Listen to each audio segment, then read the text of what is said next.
Hi there, Module 3. We are moving right along the journey here. So now we are mapping it out. The ideal customer journey you want your prospects and repeat customers to take, if you can, and what that looks like. So before we spend a dime on advertising or paid promoted posts of any kind, we want to map this out. And it's a customer value journey, not just this funnel that we pump them through. How are we creating value for them along the way so that they get there to the finish line and they actually can't wait to buy? And that's what's going to lead to repeat customers because we've built loyalty and love along the way. So this is kind of what we're using as our sales funnel, but there's a much nicer way to describe it when we start inserting these emotional connection pieces like we've been talking about. So what is AIDA? Well, this age-old sales and marketing funnel that you've probably heard of and that has not gone anywhere over the years, but it has been used in more examples or tactics as digital marketing has expanded.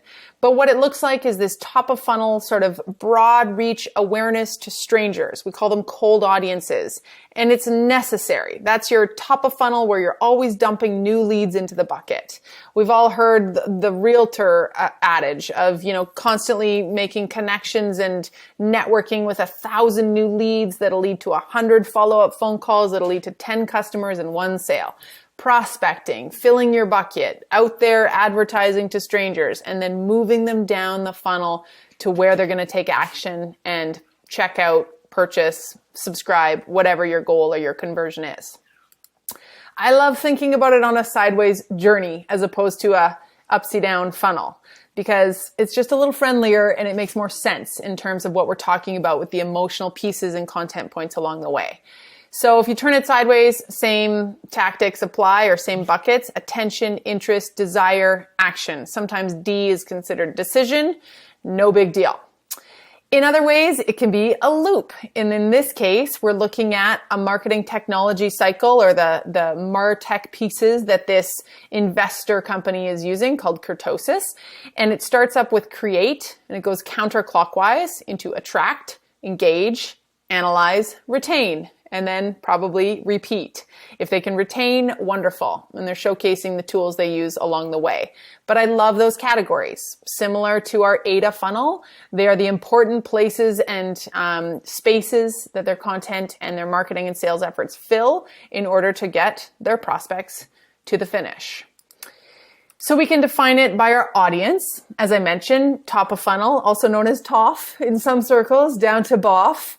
But those new leads, biggest spend, broadest targeted campaigns. It's the spray and pray approach of the massive sprinkler across the orchard as opposed to the dripping of the irrigation into the apple trees and really utilizing your money wisely. You can't. You need to put a billboard on the 401 and reach 8 million people per day because you don't know yet who your customers are. You've got to filter and segment from there. But that top of funnel activity and largest spend is really important.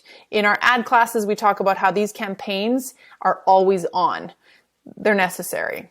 As we move them down, we get warmer leads, maybe people that have heard of us or maybe bought from us in the past, or they've subscribed to us for a long time but have never bought, that sort of thing, or they've engaged with our content but not converted.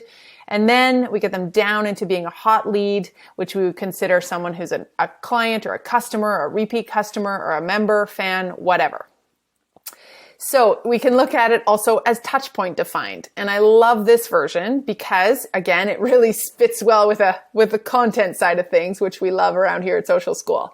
So if we think about the content pieces that apply and are being activated at each of those stages in the funnel, it can become really quite fun. And hopefully you could create your own simplified version of this. Spoiler alert, you're going to be doing that in your workbook. So here's an example. What's in your social and digital funnel? Well, here's a sample perhaps of a pet retailer.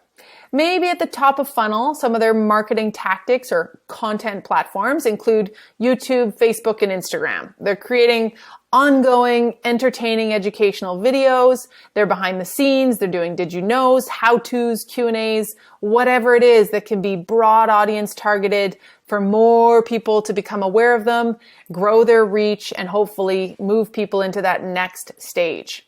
At the interest level, probably it's their website, because now they're driving people to their site. So they need it to have a little bit more information, maybe more specific to pet owners as opposed to just general population. They're possibly doing some Facebook or Instagram lives that people can show up for, subscribe to, or, just get excited about, that are going deeper into their pet foods they carry, or their newest toys, or an unboxing of the latest, greatest dog kennels, whatever it is.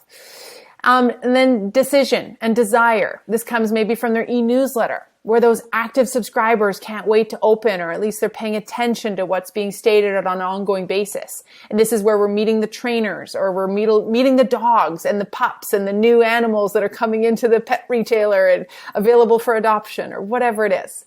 And then the action. This can be anything. It doesn't always have to be a coupon or some sort of conversion tool that's really hot, poking, hard selling, but just something that's live events related, or something timely, or that involves scarcity or urgency can always really be helpful at the A level to get people to buy. What about for us? I'll give you an example of our journey/funnel for, say, a conference ticket that we might be selling. At our awareness level, top of funnel, we're running tons of content on our social feeds, organic and paid, but let's say social posts like crazy. Then yes, Facebook and Instagram ads, which we're targeting to, broad interest-based audiences throughout Regina and surrounding cities, because it's for our Regina conference. Then we're really upping our SEO game on the Regina conference ticket page. We're really optimizing that page with the right keywords 6 months out, and the right content to drive search for people who are looking for training experiences and conference tickets and digital marketing events. And then paid search with some Google ads, which is always helpful, but we're going to start with some really broad language, and then those Google ads might get more specific and become hot ads who are retargeting the people that have clicked on those ads or clicked on our website later on. But for now, they're all pretty broad. Great. What happens next? Well, now we're moving into the interest stage. So again, that's where our website comes in, because people are showing interest in landing there. So we're leaning heavily on our website, of course. Pop-ups on that website. So before you go, don't forget to subscribe to our e-newsletter, or, sit down and attend a Q&A about this conference, or meet the speakers, or something maybe related to it to help build their interest, as well as just their interest in our company as a whole. So Beamer is this really neat little news post feature that we have, or it's a tool on the sidebar of our website where it pops up just the latest news and blog posts and etc.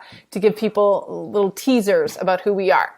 Then of course our blog in general. That's a fantastic interest building, trust building platform for us. And then chatbots and other types of early question and answer features that we can offer. Next up, decision phase or desire.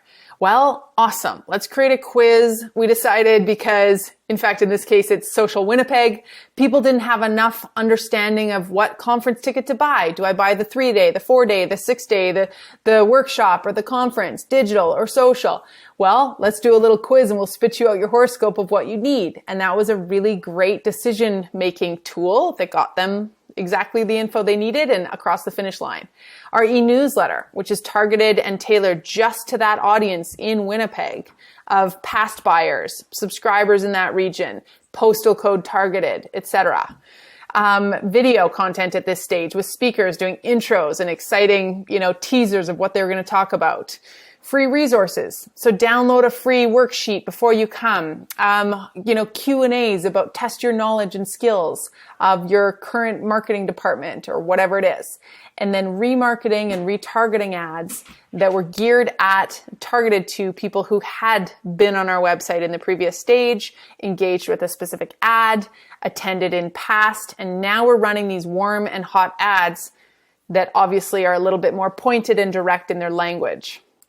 Finally, action. How do we fill this final, very important stage of the funnel or the journey?